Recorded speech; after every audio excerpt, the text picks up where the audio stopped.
If you walk through the grand halls of the Reichstag in Berlin today, you will see monuments to German reunification and memorials to the victims of tyranny.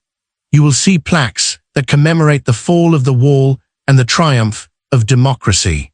The story that Germany tells itself about its capital is one of redemption and progress. Berlin is the city that rose from the ashes of fascism to become the heart of a united and peaceful Europe. It is a city that has learned from its mistakes. But if you were to dig into the archives of the old foreign ministry, into the leather-bound ledgers and yellowing maps stored in the basements of the State Library, you would find the blueprints of a different kind of crime.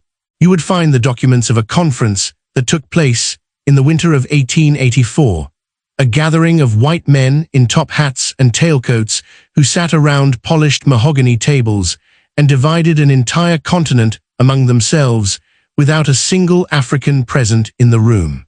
You would find the evidence of the greatest land grab in human history, a theft so vast and so total that it makes every other colonial crime look like petty larceny. This is the story of the Berlin Conference. It is the story of how 14 European nations gathered in a palace to carve up Africa with rulers and pencils.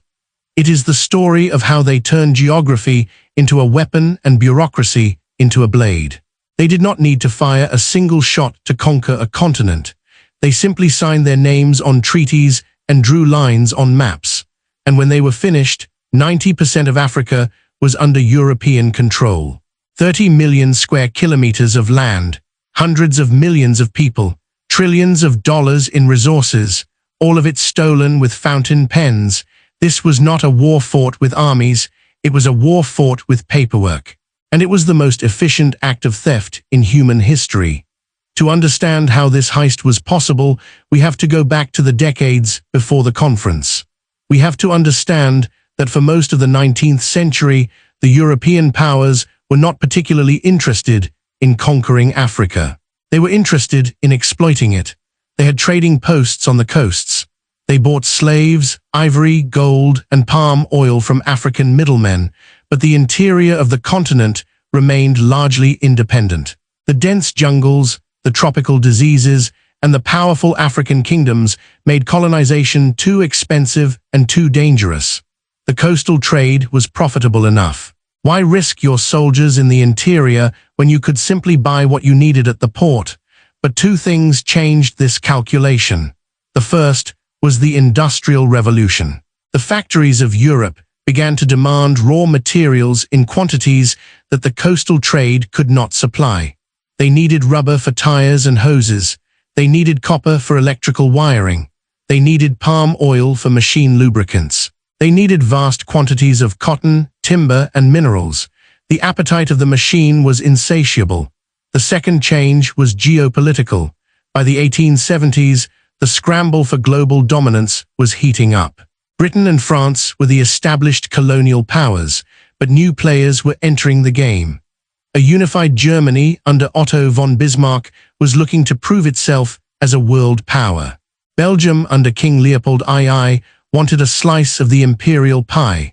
Even Portugal and Italy, struggling nations on the European periphery, wanted colonies to boost their prestige. The competition was becoming dangerous. There was a real risk that these rival empires would start shooting at each other over disputed African territories. Otto von Bismarck, the Iron Chancellor of Germany, saw an opportunity. He was not particularly interested in colonies himself. He famously said that his map of Africa lay in Europe. He cared about the balance of power on the continent, but he realized that if he could get the European powers to agree on the rules of the African land grab, he could manage their rivalries. He could prevent a war in Europe by offering them a peaceful way to divide Africa. So, in November of 1884, Bismarck invited the representatives of 14 nations to Berlin.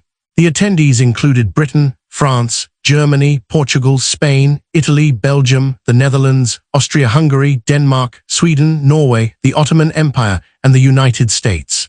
Russia was not invited because Bismarck did not want them involved in African affairs. But most shockingly, not a single African nation or leader was invited. not the Kingdom of Ethiopia, which had successfully resisted European encroachment for centuries, not the Zulu Kingdom, which had defeated the British Army at Isandlwana, not the Ashanti Empire, which controlled the gold trade of West Africa. The fate of an entire continent was to be decided without the consent or even the presence of its people. The conference opened on November 15, 1884, in Bismarck's official residence on Wilhelmstrasse. The delegates gathered in a room decorated with maps of Africa. These were not accurate maps. They were speculative maps, filled with blank spaces labeled terra incognita, unknown land. The Europeans knew the coastlines well. They had been sailing around Africa for 400 years, but the interior was a mystery. They did not know where the great rivers led. They did not know the borders of the kingdoms. They did not know how many people lived there or what languages they spoke. But ignorance did not stop them. In fact, it emboldened them. The blank spaces on the map were not seen as a reason for caution. They were seen as an invitation. If the land was unknown to Europe, then it was up for grabs. Bismarck opened the conference with a speech that dripped with hypocrisy. He said that the purpose of the gathering was to promote the civilization and commerce of Africa. He said that the European powers had a moral duty to bring the light of Christianity and progress to the dark continent. He spoke of ending the Arab slave trade, which was still active in East Africa. He spoke of opening up the interior to free trade so that all nations could benefit from Africa's wealth. It was a masterpiece of propaganda. The language was noble, the rhetoric was humanitarian, but the reality was pure greed. The conference had three primary objectives, and none of them had anything to do with helping Africans. The first objective was to establish the principle of effective occupation. This was the legal doctrine that would justify the land grab. The rule was simple. If a European power wanted to claim a piece of Africa, it had to prove that it effectively occupied the territory. This meant having a military or administrative presence on the ground. You could not just plant a flag and walk away. You had to station troops, build forts, or establish trading posts. This sounds reasonable until you realize what it meant in practice. It meant that European powers now had a legal obligation to invade and occupy Africa. It turned colonization from an optional pursuit into a competitive necessity. If you did not occupy the land, your rival would. The scramble was no longer a race for profit. It was a race for survival. The nation that hesitated would be left behind. The second objective was to regulate navigation on the Congo and Niger rivers. These were the two great highways into the interior of Africa. Whoever controlled these rivers controlled access to the heart of the continent. The British wanted to dominate the Niger. The Belgians, backed by Leopold II, wanted the Congo. The conference established that the rivers would be open to the ships of all nations. In theory, this was a rule of free trade. In practice, it was a license to invade. By declaring the rivers international waterways, the conference stripped the African kingdoms along those rivers of their sovereignty. The kingdoms of the Niger Delta, which had controlled trade on that river for centuries, were suddenly told that European gunboats had the right to sail wherever they wanted. The Congo Kingdom, which had existed since the 14th century, was erased from the map. The third and most sinister objective was to recognize King Leopold II's claim to the Congo Free State. This was the crown jewel of the conference, the deal that made the entire gathering possible. Leopold II was the King of Belgium, but Belgium did not want a colony. The Belgian Parliament had repeatedly refused to fund colonial adventures. So Leopold, a man of bottomless ambition and sociopathic cunning, decided to acquire a colony for himself personally. He created a private company called the International African Association. He hired the explorer Henry Morton Stanley to travel into the Congo and sign treaties with local chiefs. These treaties were fraudulent. Stanley would arrive in a village with armed men and an interpreter. He would present a document written in French or English, languages the chiefs could not read. He would tell them that the document was a friendship treaty, a trade agreement. The chiefs, often under the threat of violence, would make their mark on the paper. In reality, the document was a land deed. It stated that the chief was surrendering his territory and his people to Leopold. It was a con game played on an industrial scale. By the time the Berlin Conference convened, Stanley had collected over 400 of these fake treaties. Leopold presented them to the European powers as proof of his legitimate claim to the Congo. The other nations were skeptical. France and Portugal both had claims to parts of the Congo, but Bismarck and the British saw an advantage in recognizing Leopold. If Leopold controlled the Congo, it would not go to France, their main rival.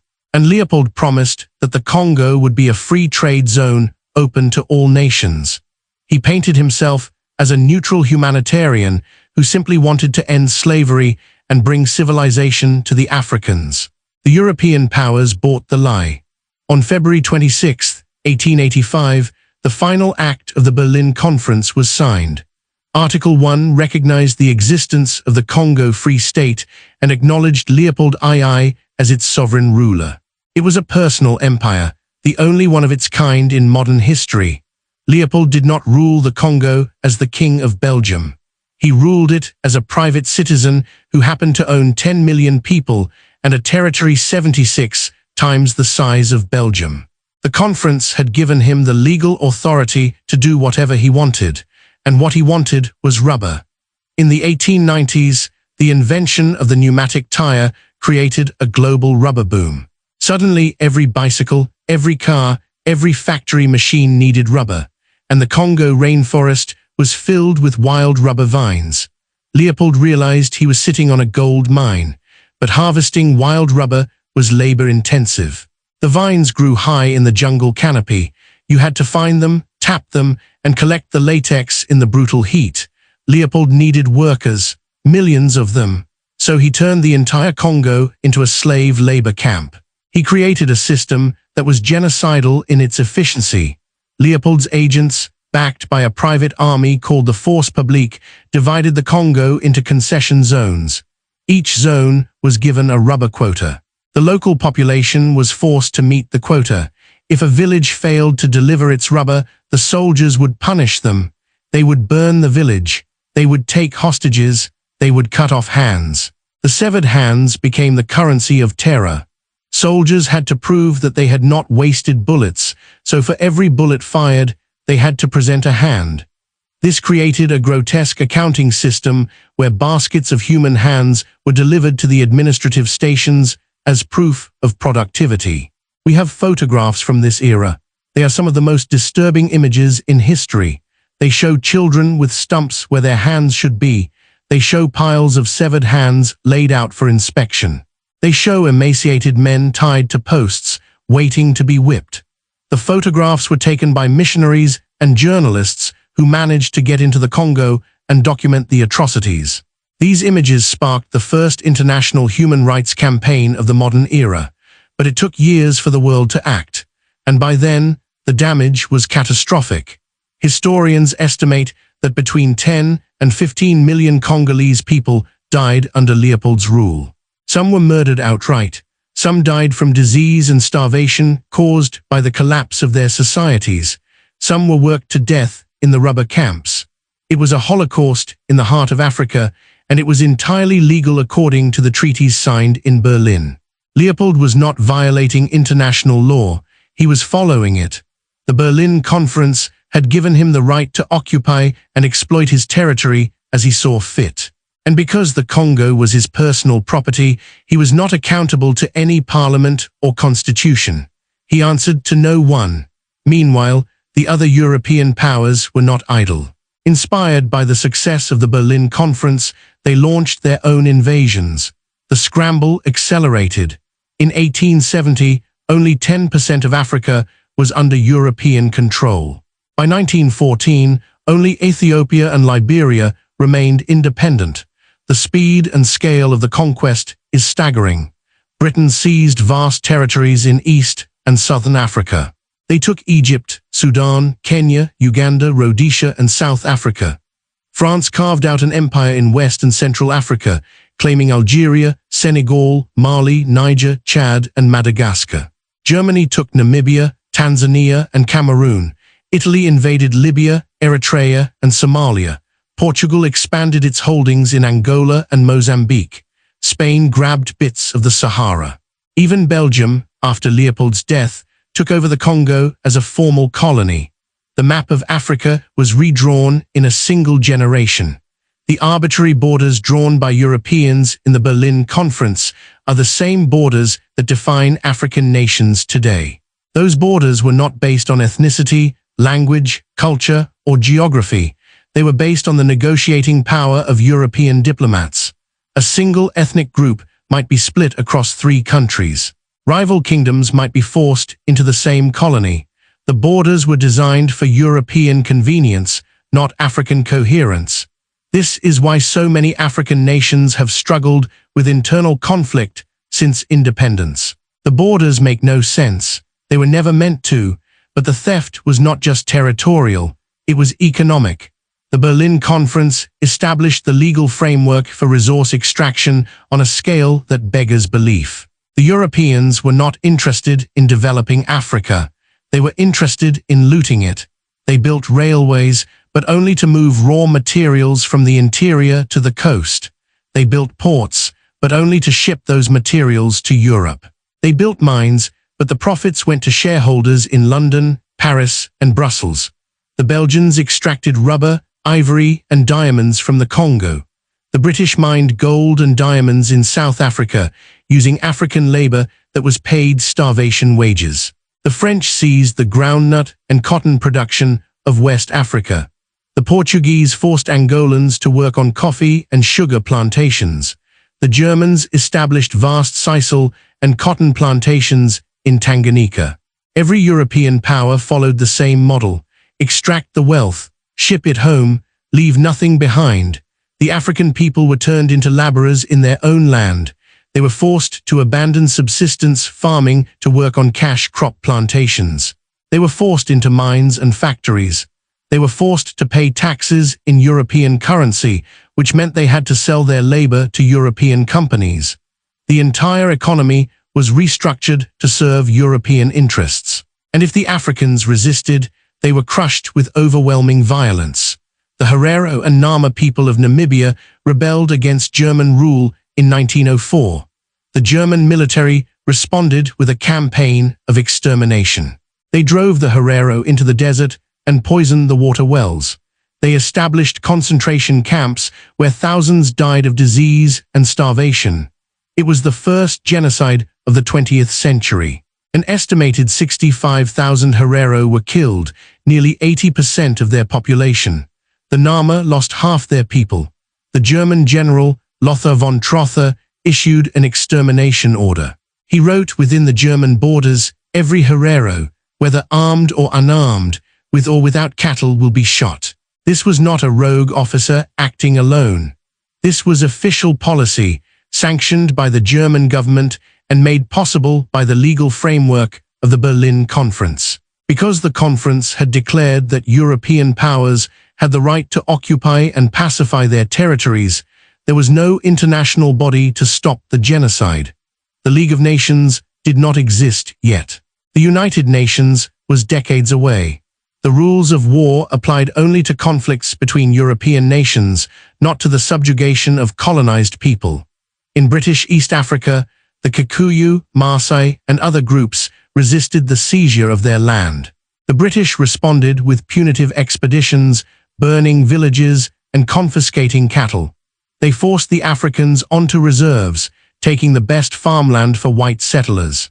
In French West Africa, resistance was met with the brutal enforcement of the indigenat, a legal code that allowed French administrators to imprison, fine, or whip Africans without trial. The code remained in force until 1946. The violence of colonization was not a bug, it was a feature. The system could not function without it, because at its core, colonialism was not a civilizing mission. It was an extractive racket, and the Berlin Conference was the founding document of that racket. The conference did something more insidious than just legalizing the theft. It created a language of legitimacy. It wrapped the crime in the rhetoric of law and order. The Europeans did not call themselves invaders. They called themselves protectors. They did not call it conquest. They called it pacification. They did not call it slavery. They called it contract labor. The treaties signed in Berlin gave them the legal cover to commit atrocities and call it progress. And this language persists today. When modern economists talk about the development gap between Europe and Africa, they rarely mention the Berlin Conference. They talk about governance failures, corruption, and lack of infrastructure. They act as if Africa's poverty is a natural state, a result of internal problems. They forget that the infrastructure was designed to extract, not to develop. They forget that the borders were drawn to divide, not to unite. They forget that the wealth of Europe was built on the theft of African resources and the exploitation of African labor. The total value of the resources extracted from Africa during the colonial period is almost impossible to calculate, but economists have tried. One estimate suggests that between 1885 and 1960, the European powers extracted resources worth over $15 trillion in today's dollars from Africa. That number does not include the value of the labor that was stolen, the lives that were lost, or the development that was prevented. If you factor in the opportunity cost, the wealth that Africa could have generated if it had been allowed to develop on its own terms, the number climbs into the tens of trillions. It is a theft so large that it distorts the entire global economy. It explains why Europe is rich and Africa is poor. It explains why the average European lives 30 years longer than the average African. It explains why African nations are still paying off debts to European banks for loans that were used to fund the extraction of their own resources. The Berlin Conference was not just a historical event. It is an ongoing crime. The structures it created are still in place. The multinational corporations that mine African minerals today are the descendants of the colonial concession companies. The trade agreements that force African nations to export raw materials and import finished goods are echoes of the colonial economic model. The borders that divide Africa are the borders drawn in Berlin. The legacy of the conference is visible in every conflict, every famine, every refugee crisis on the continent. When we see images of war in the Congo, we are seeing the aftershocks of Leopold's rubber terror. When we see famine in Sudan, we are seeing the consequences of borders that were drawn without regard for ethnic or geographic realities. When we see the exploitation of African workers in cobalt mines, we are seeing the continuation of a system that was established in 1884. But the story of the Berlin Conference is not taught in European schools. It is not part of the national conversation in Britain, France, or Germany. Most Europeans do not know that their prosperity was built on African suffering.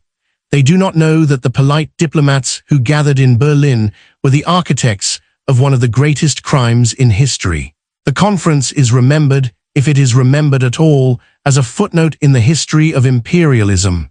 It is treated as an unfortunate chapter that is now closed. But the chapter is not closed. The theft continues.